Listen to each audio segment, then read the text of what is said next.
Hi guys, umorder kami sa Grab. Bye kuya. Thank you. Come on. So umorder kami guys ng pizza. Thank you. Pizza. So nag-grab kami guys. Ayan, nature ko. Hindi na kami lumabas.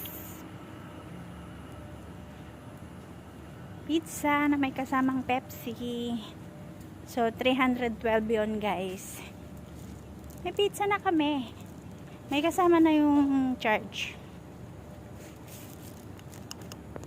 So ayan guys, nag-crave na naman kami sa pizza. Dahil pagod sa trabaho. So kailangan natin to guys.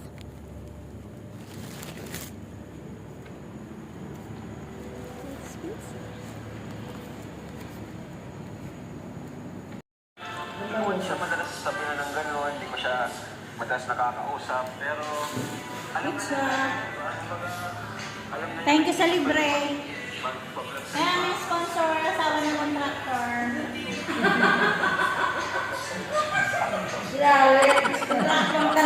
Ang swerte namin, magkaroon kami ng kaibigang asawa ng contractor. Lagi kaming busog talaga guys, promise.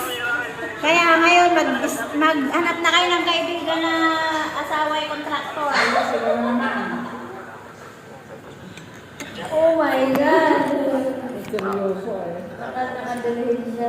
Nakadelayin siya na naman, busog na naman kami guys.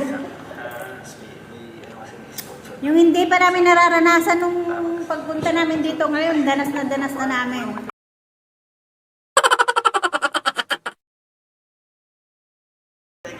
May ubas pa. Saan pa kayo?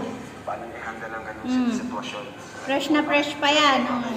Hindi ka nagpadala sa kanila. Dahil ba mga